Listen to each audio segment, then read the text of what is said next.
Good morning. Welcome to the Heritage Foundation and our Lewis Lehrman Auditorium. We, of course, welcome those who join us on all of these occasions on our heritage.org website. I would ask everyone in-house if you'll make that last courtesy check that your cell phones have been turned off. It will be appreciated. And, of course, we will post the program within 24 hours on our Heritage homepage for your future reference. And our internet viewers are always welcome to send questions or comments, simply emailing us here at Heritage at speaker@heritage.org. Hosting our discussion today is Dr. Niall Gardner. Dr. Gardner is director of our Margaret Thatcher Center for Freedom.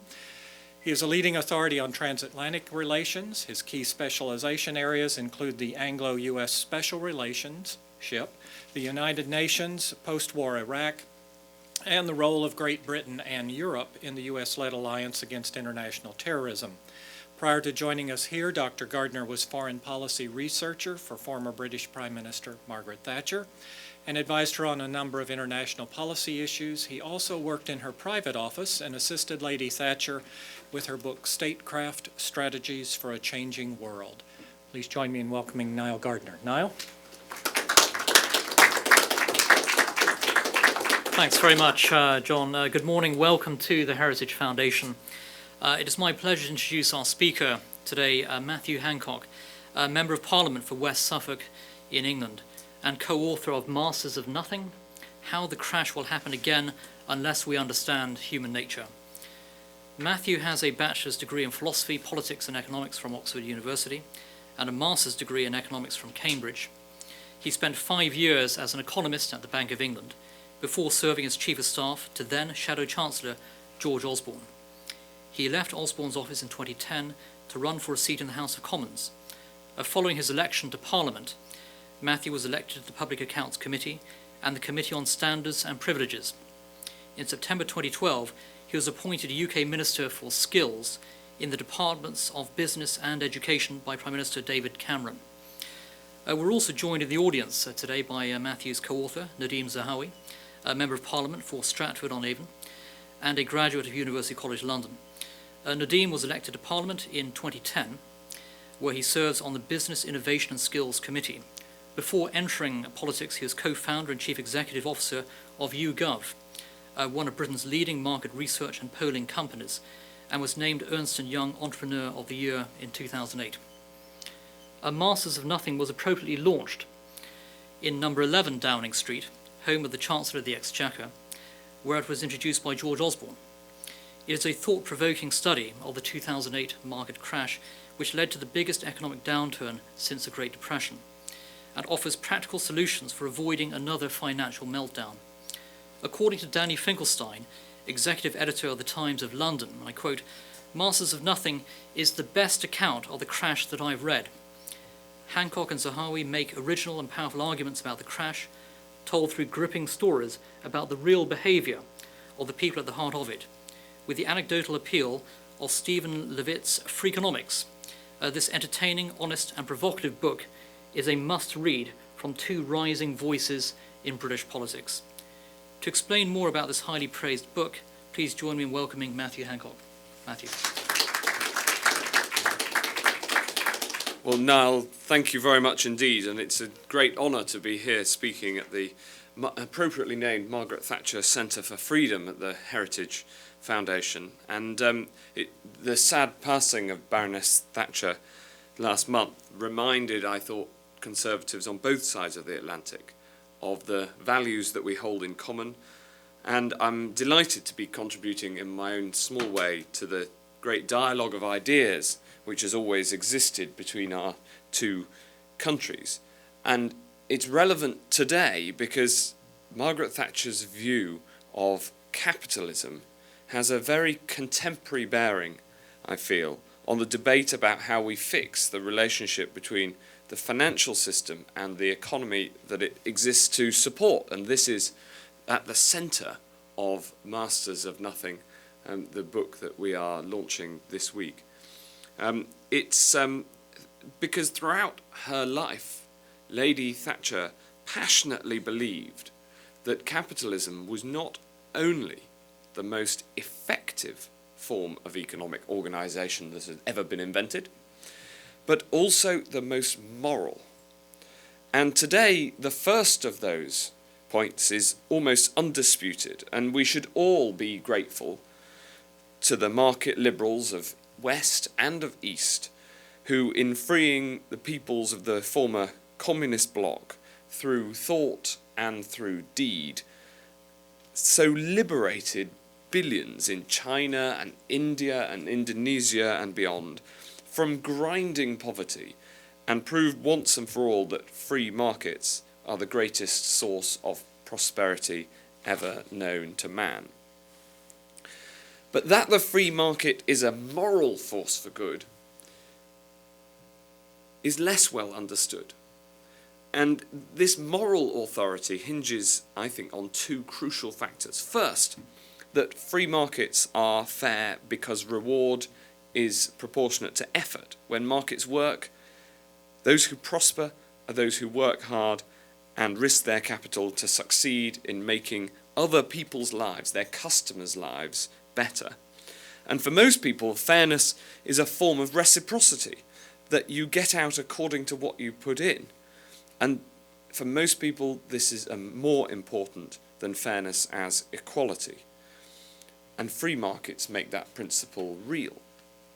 But second, free markets support personal responsibility. If the state takes responsibility away from people, then people tend to behave irresponsibly. From, in Britain, the shabby management of our nationalised industries in the 1970s through to the irresponsible spending of the 2000s, the examples are legion, and Margaret Thatcher held that the way people behave and the moral implications of that behaviour should be at the very heart of how we think about capitalism. She supported small business, the challenger, the entrepreneur, not the corporate giant distorting the market, whether in the public sector or the private sector. And we must do the same. For too long, from before the crisis, for instance, middle-income pay packets, both here and at home, have stagnated. And we on the political right must have and show that we have the answers to ensure everyone can benefit from the prosperity the market can generate. So I'm not one of those conservatives who looks at the many mistakes by government and concludes that the private sector has no case to answer. The fact is that before the crash, a lot of people, especially in the finance industry, got very rich, not by making money for their clients, but by making money from them. And the moral underpinnings of free markets, of personal responsibility, and of something for something, that reciprocity, were badly undermined by this behaviour.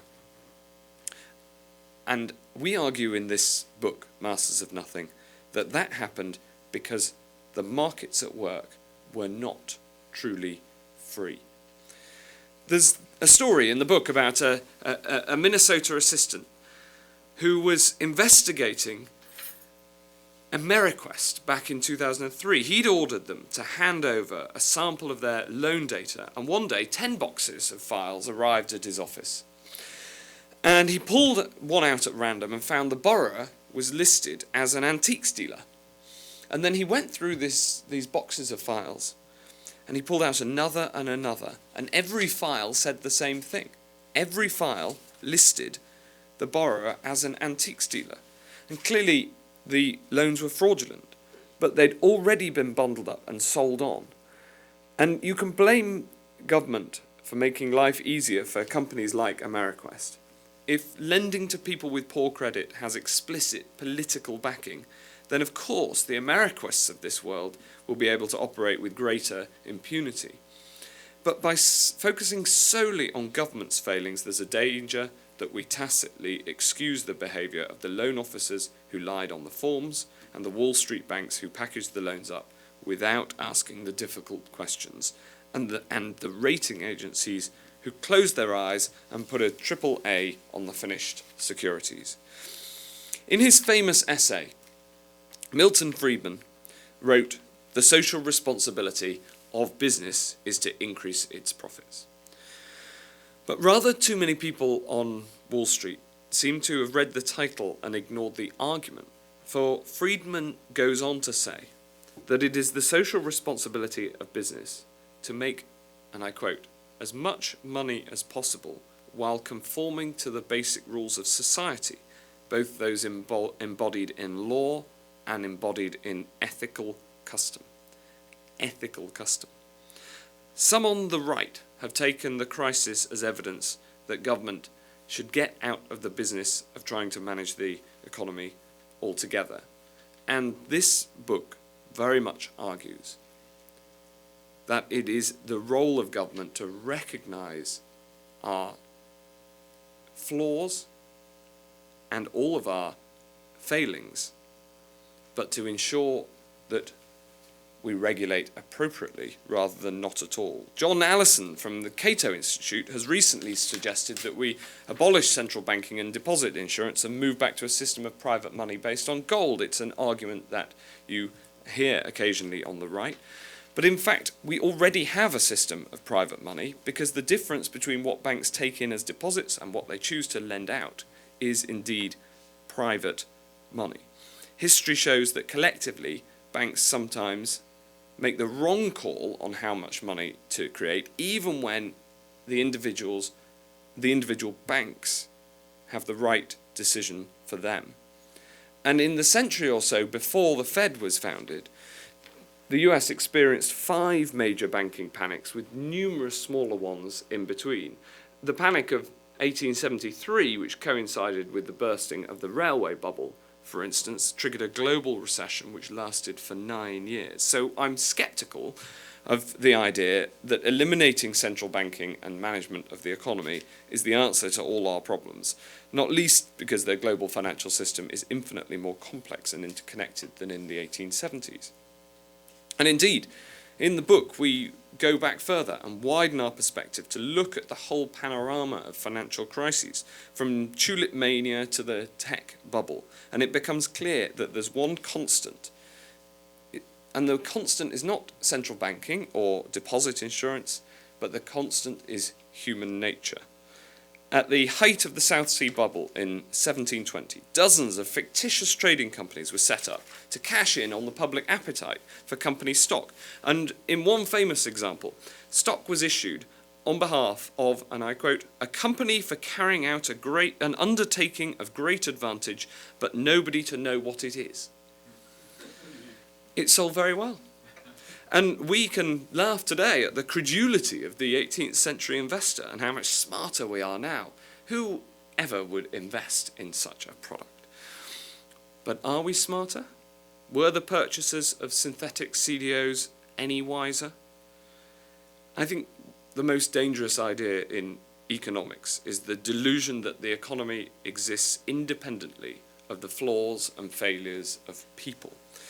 From that idea flows the assumption that a self-interested decision is always a rational and well-informed one, and from that, in turn, flows much of modern economics. But let me ask you this. Who thinks that they're always rational? And who thinks their friends are always rational?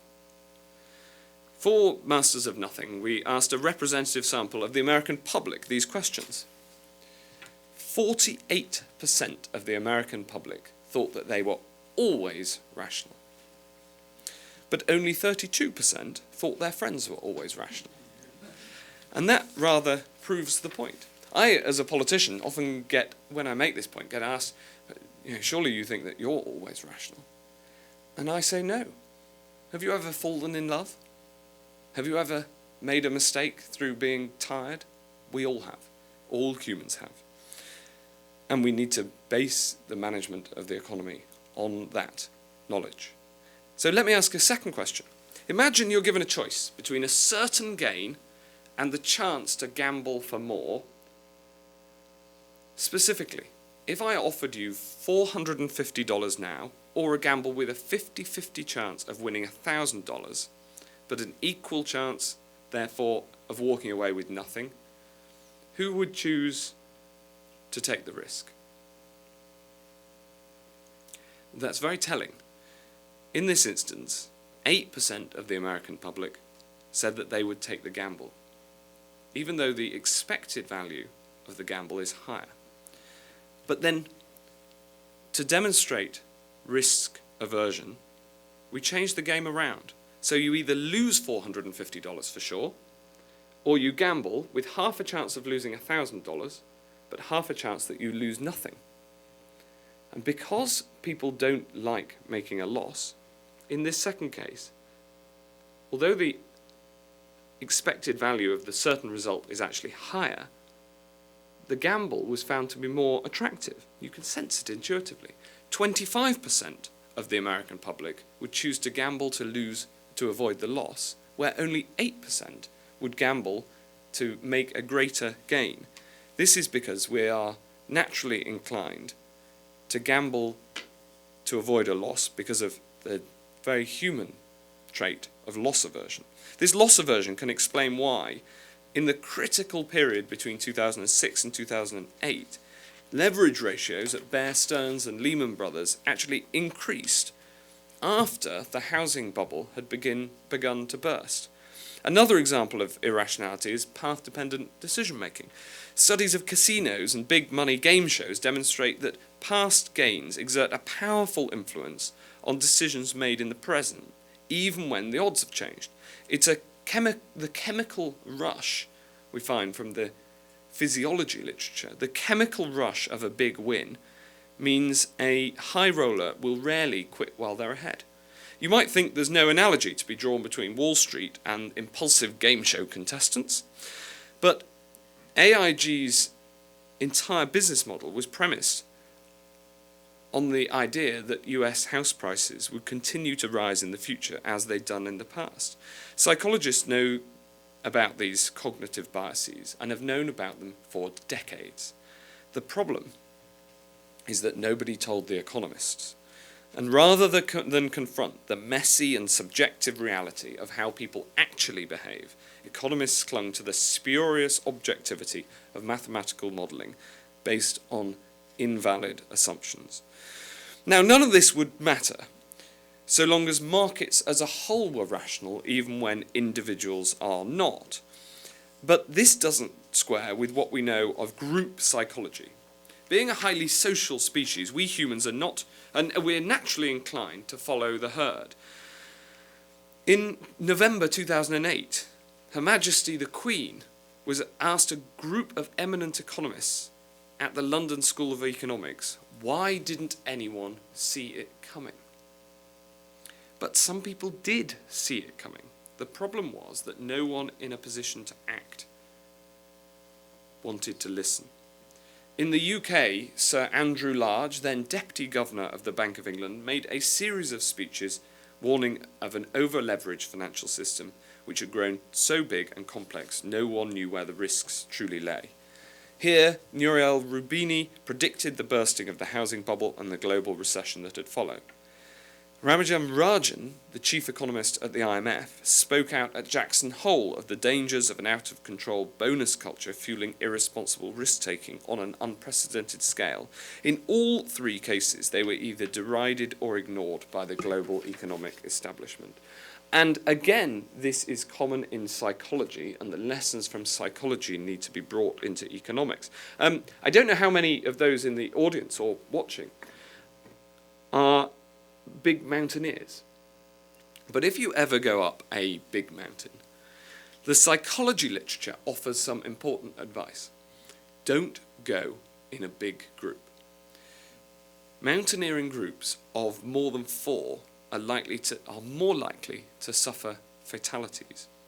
So this is slightly unexpected. You would have thought that the more people on your mountaineering trip, the safer you were. But groupthink and the social pressure of the shared goal makes people more reluctant to suggest heading back when the weather starts to turn. And bad weather is the single greatest cause of fatality on mountain climbing expeditions. And this dynamic was replicated in bank boardrooms and finance ministries across the world. Those with private misgivings kept them to themselves, and the few who did speak out were ostracized. In Masters of Nothing, we call them the fools in the corner, those who made the case for the problems but were set apart by the system.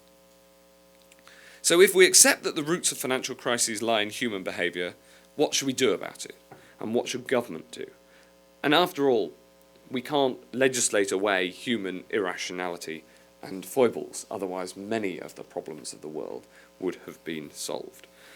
The left, of course, argue we need more rules and more regulators, but the problem is we've already tried this. In the UK, the financial rulebook trebled in size in the run-up to the crisis.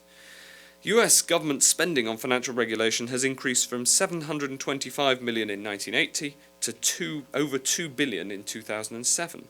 The Basel framework on capital accords grew from 30 pages in 1988 to 350 in 2004. The system demanded increasing compliance with detailed and complex rules, but this degenerated into superficial process and into box ticking. Remember, not one Wall Street bank was in breach of its regulatory capital requirements at the time of the crash. And as the rules multiplied and grew more complex, they became more easily gamed. And crucially, linking back to the moral purpose that I spoke about at the start, people stopped asking, is this right? And instead started asking, is this legal? And by the end, they asked, can we get away with it? So the answer is not more rules and more box ticking. And this argument leads instead to three broad conclusions for how we run our economy. First, regulators need to move away from trying to micromanage individual bankers and instead be prepared to make counter-cyclical judgments against the big picture. Culture and social norms will always be the best regulators. The vast majority of economic activity that takes place every day depends not on formal rules, but on people choosing to do the right thing. When I pay a restaurant at the end of the meal, it's not because I'm scared of being arrested by the police or sued by the restaurant, but because it's the right thing to do. Strong cultures and good social norms are supported by simple and clear rules and laws, not complex and confusing rulebooks. And getting the culture of banking right means stronger boards, tougher sanctions for those who behave recklessly and without integrity, and greater shareholder empowerment and better incentives. So that's the first response, the call for simpler and clearer rules. But second, we're all human. Things can and will go wrong. Everyone, even the regulators, behave at times in ways that are irrational. So we need to reduce the damage when banks do go wrong. In the UK, that analysis has led to the Vickers rule, ring-fencing utility banking from investment banking.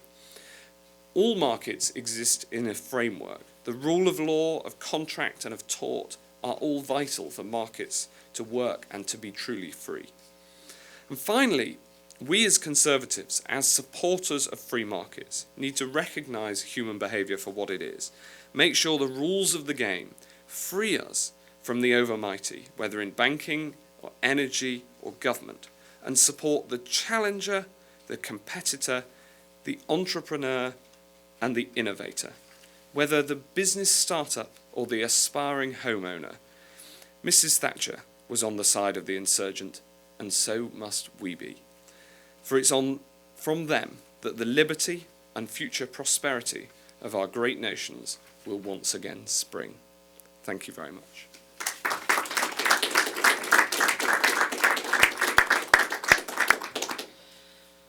Matthew, thank you very much for a thought-provoking and very timely analysis. And I'd now like to invite questions from the audience for our guest speaker.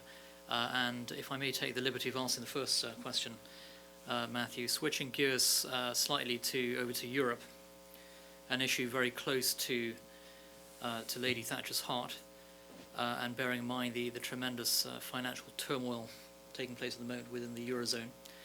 The Prime Minister David Cameron has pledged to hold a referendum in 2017 on Britain's membership of the European Union, provided, of course, that the Conservatives win re-election in 2015.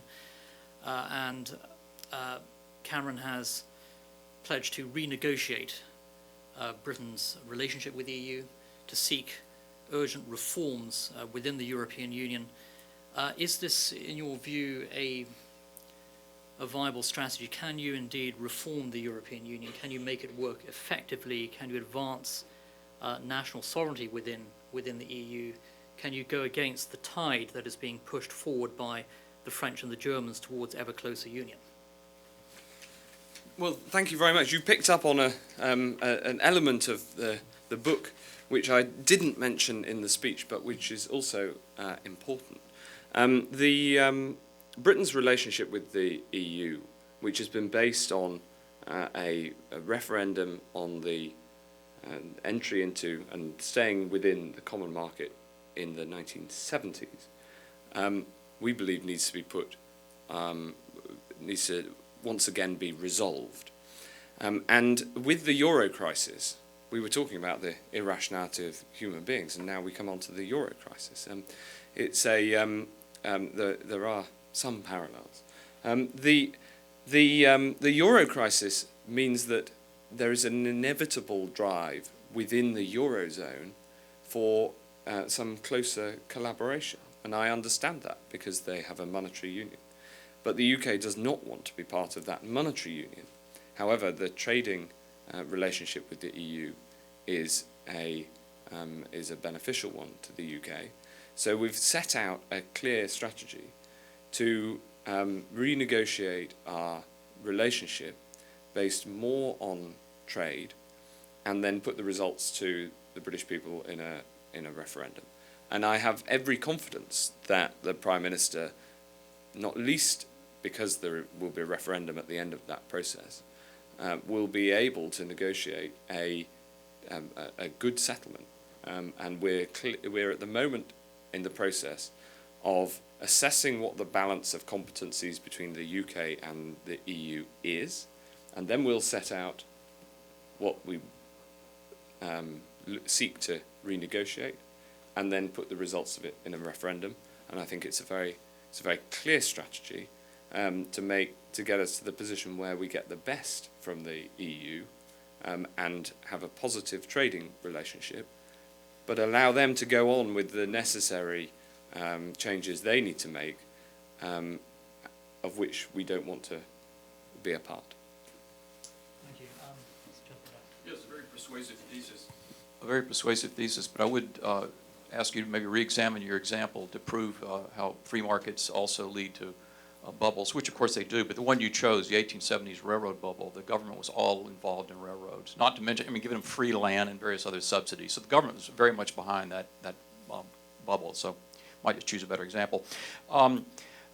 Your argument about the free market having a moral basis is a good one, but at a certain point it starts to be sort of Benthamitis, that everybody seeks their own good and it'll all work out fine. But there's been an argument from another part of the right, going back to the Catholic Church, which is that self-interest has to be tempered with certain Judeo-Christian principles to really work most effectively. And so there is, of course, as you know, a criticism now from the right in Britain, Philip Blond's group. What do you make of his arguments against the free market, or in addition to the free market? How do you put yourself with his arguments? Well, it's a very good question. There are a legion of examples, of course, of bubbles that break, and of course, in many of them, there's some government involvement, but that doesn't get private behaviour off the hook. So the tulip bubble was one example where there's very little government involvement, and in some the South Sea bubble, there was far more government involvement, in the railways likewise. I think that the need for ethical behaviour within business, which is the argument that you mentioned coming from I suppose you could call it the Catholic right, has a great deal of validity. And indeed, I strongly believe that is the argument that Margaret Thatcher would have made, and Friedman was making because he talked about the ethical boundaries of behaviour and social norms. And indeed, that sort of cultural, and whether it be religious or otherwise, that cultural restraint is a stronger and better regulator than the rule book. it's both valuable for ensuring that we get the best out of the market, but that people don't, but avoid some of the most damaging consequences. But at the same time have a free market that can be innovative and change. So I think there's a lot in it. The question is how to promote it, which is difficult, because you can't legislate for culture alone. Legislation, of course, underpins some of the cultural conditions that we have in a society, but culture is so much more than just what government chooses to do. Anthony Kim, please do identify yourself and any institutional affiliation as well. Thanks. Anthony Kim with the Heritage Foundation. Thank you very much for sharing your insights. In the context of your argument and thesis, which I found also very powerful and solid, how do you see the future of China? I guess my basic question is, what's your take on China? Well, there is a subject for a whole new speech. We've had the Heritage Foundation can never be criticised for small thinking, because the two questions from the Heritage Foundation fellows have been, what about Europe and what about China? Each of which are worthy of a speech and a session in their own right. China, I think, tells us two things. The first and the biggest single lesson from China over the last 30 years is that the free market is the route to prosperity, the best route to prosperity that mankind has ever invented. And the engagement of hundreds of millions, indeed 1 billion people with the free market, not only in China but in other countries too, India being the prime other example, has lifted more people out of poverty than socialism could ever achieve. And it's this engagement with the global economy which has led to the enormous and very positive changes that we've seen over the last few decades. Indeed, I understand that the IMF has just produced its annual Article 4 on China, suggesting that growth in China will be 7.75%, a downgrade from 8% next year, something that we in the West would be thrilled to have as an assessment. So that's the first great lesson from China over the last few decades, is the power of the free market. But the other lesson from China is that they have freed their market carefully.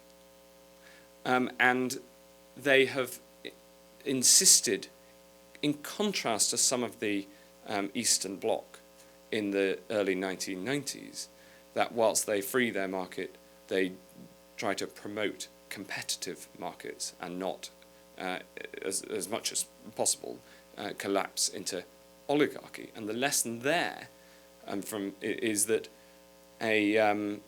without a framework, it's difficult to have a strong market, because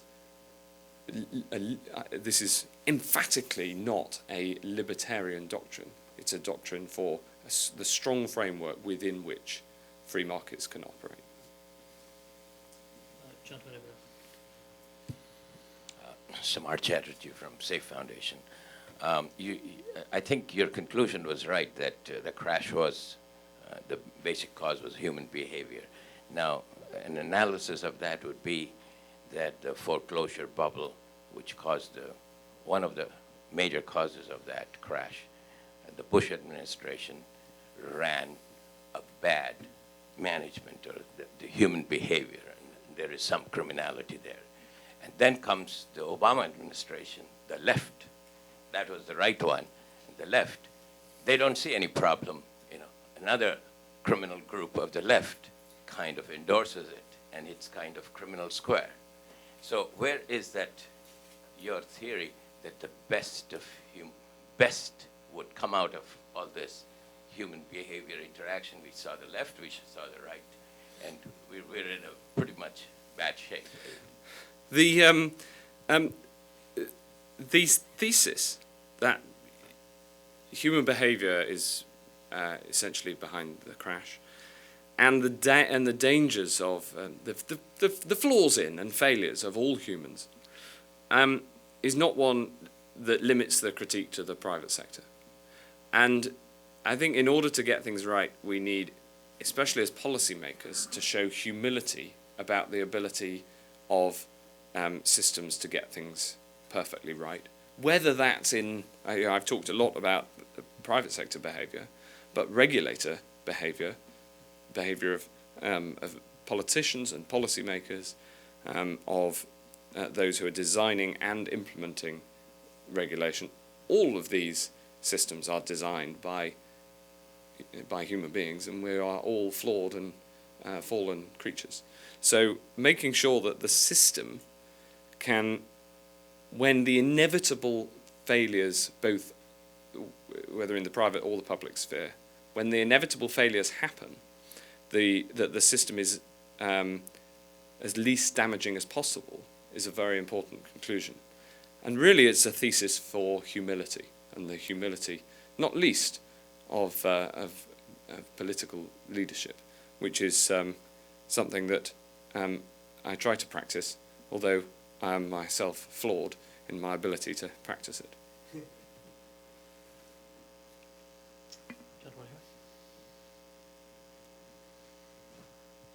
Slaven Letic, I'm coming from a small European country, Croatia. I would like to hear your opinion on the role of culture in determining human behavior, because I see that European crisis, different ones, crisis of Eurozone, debt crisis, recession, are partly at least determined by human behavior, but also by cross-cultural differences within Europe. So Catholic, Southern, hedonistic Europe is somehow uninclined to support austerity measures. And Protestant, Central European, Western, Northern Europe is pro-austerity, and how to bridge the difference that is. And the case of China, India also shows that there are very substantial role of culture in determining human behavior. Quite so, but culture is, in and of itself, one way of describing the sum of different tendencies in human behavior. Culture is a description of social norms and the way that people tend to react. Although in all the countries you mentioned, there is an array of opinion that overlaps with other countries. I think we can too often think of countries as inseparable blocks. The argument, the supporters of living within your means as a country, within, for instance, Greece or Spain, exist and in large numbers. The question is the tendency. And so there are those in Germany who are more profligate than the average Greek, and likewise there are those in Spain who are more fiscally conservative than the average German. And it's I think, very important to understand the full array of behaviour and how it then aggregates up, rather than seeing individual countries as blocks that move as one.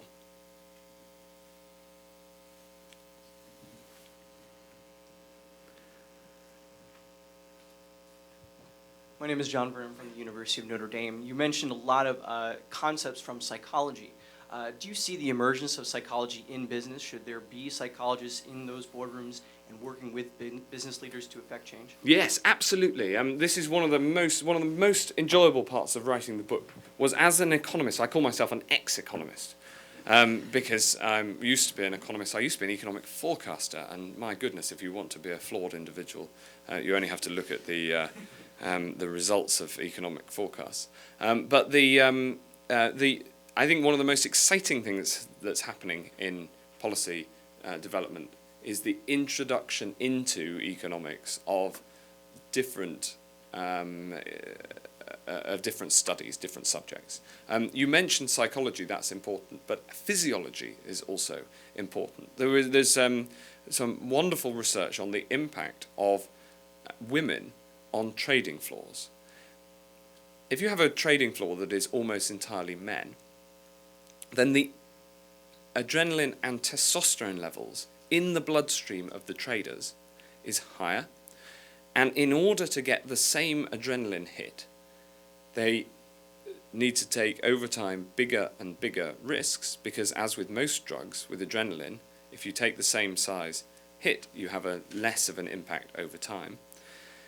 But if you introduce more than just a few women into that environment, then the research shows that the testosterone and adrenaline levels in the bloodstream of the traders reduces, and therefore the desire for and the taking of high adrenaline hit risks reduces.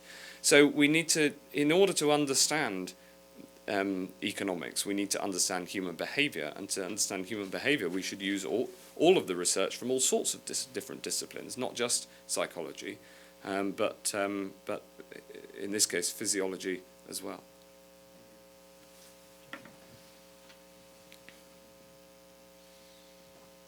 Hi, James Velasquez with the Heritage Foundation.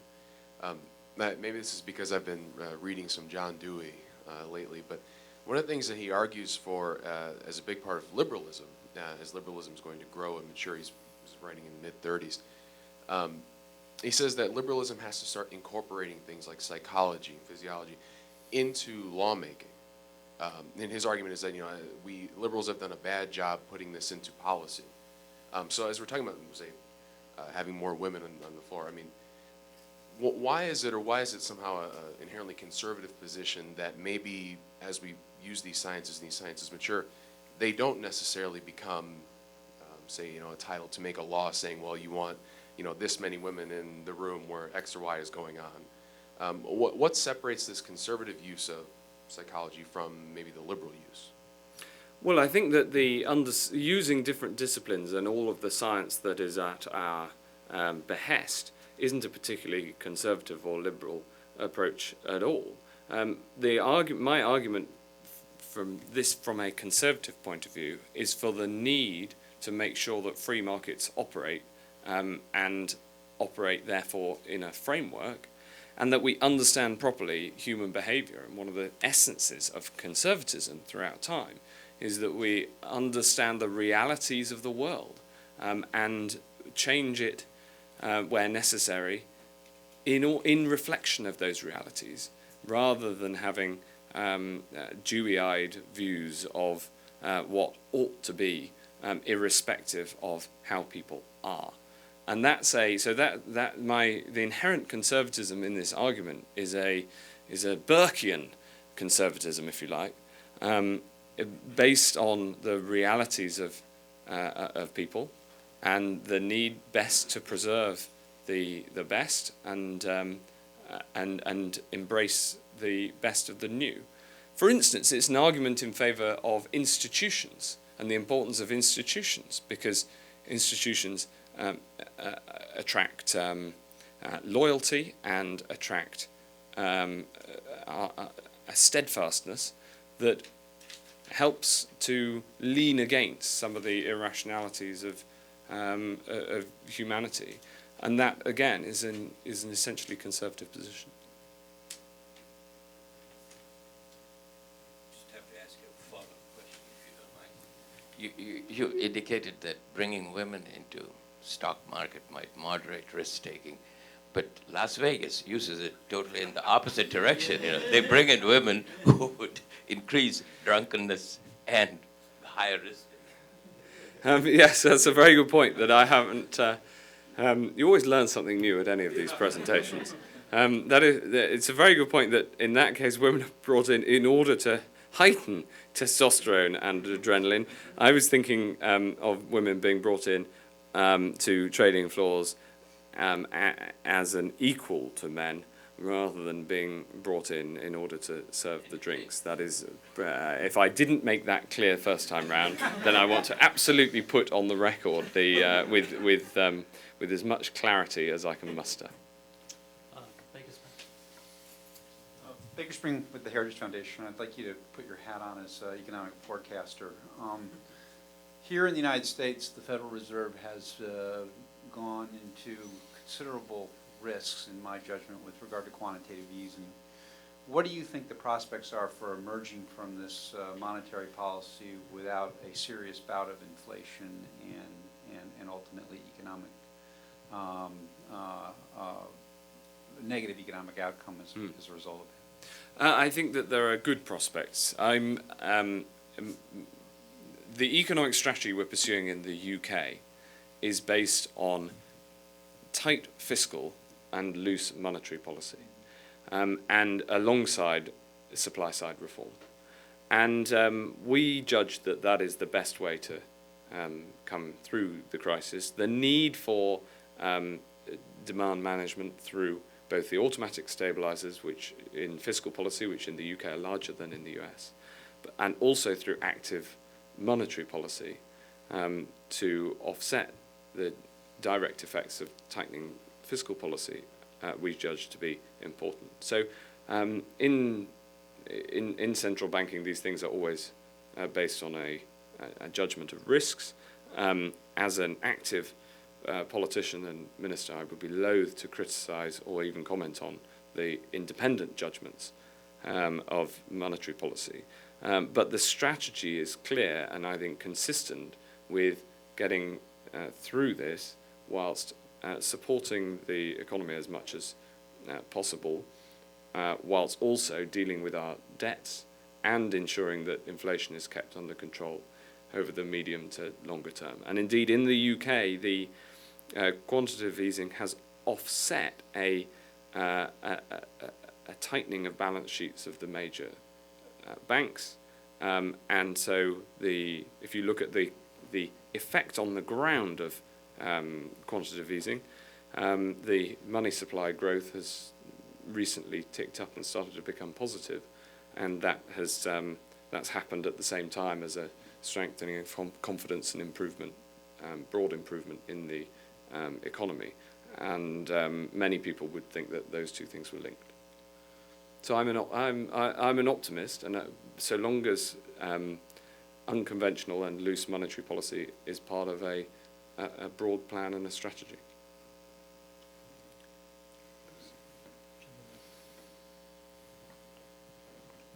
Harvey Shows, Paula, we're from flyover country. These two young gentlemen over here, their questions, they kind of got me on a different train of thought. I think liberals totally understand what you're saying about psychology. And John Dewey, I've been reading George Orwell, and he was an anti-utopianist as opposed to these utopianists. Anti-utopianists live in reality. Utopianists live in the fantasy world. And there's another gentleman named Nassim Taleb who wrote a book called Anti-Fragile, and he talks about that the highest form of morality in a free market is the small businessman. And the liberals are doing all they can to destroy the small businessman. And where do you see the tipping point in this country where we can fight off this liberal philosophy that's invading us now? Because where I live, business is good where we are, but I'm fearful nowadays what I see in my government. I know Margaret Thatcher went through that in her time, and where do you see us going? Well, I think that the argument that this analysis leads to is the need to ensure that regulation of finance is strong and simple, and at the same time that the free market and the support for enterprise, and particularly for small business, for challengers, for insurgent companies, for small and growing businesses, that the free market for them is there. And so we have in the UK, at the same time as bringing in tougher financial regulation, we also have a program of deregulation for broadly for much of the rest of the economy, and especially for small businesses. And I don't think those two things are inconsistent at all, because it's about making sure that the financial system works for the rest of the economy and for small business, rather than the other way around. And so we're very clear of the direction of travel in the UK in terms of deregulation for small business, at the same time as being clear that we need to make sure finance is regulated properly. Matthew, to follow up on that question, are you concerned from your vantage point in London about the tremendous amount of debt here in the United States owed by the federal government, over $16 trillion now, the rise of a big government culture over the past few years here in America? Are you concerned about the implications of all of this debt and these policies for America's status as a world superpower, its ability to lead, especially the vast unfunded entitlement programs, the threat of the world superpower at some stage even going bankrupt? Is that a concern? Well, I'm a believer in living within your means, and I'm a fiscal conservative. And I believe that our countries are at our strongest when we are strong economically and when we pay our way in the world. And that means both exporting, and it also means making sure that we don't borrow beyond our means. This is an important part of our economic program in the UK. But yeah, America is a great country. It's a great country that relies on the individual, the ingenuity of millions and millions of Americans who are ambitious and work hard and who are entrepreneurial and who have a great culture of that enterprise. And I think it is an unwise person who bets against the return to greatness of America based on that history of strength that comes from the many millions of Americans across this great nation. That's a terrific answer, Matthew. I'd like to bring this event to a close. Thank you very much to Matthew Hancock for a tremendous presentation, tremendous Q&A session, and thank you. We'd like to wish Matthew and Nadeem tremendous success with their book here in the United States and in the UK, and every success as well in the political sphere. And thank you everybody for joining us today. I hope to see you all again for future events here at the Heritage Foundation. Thank you very much. Thank you.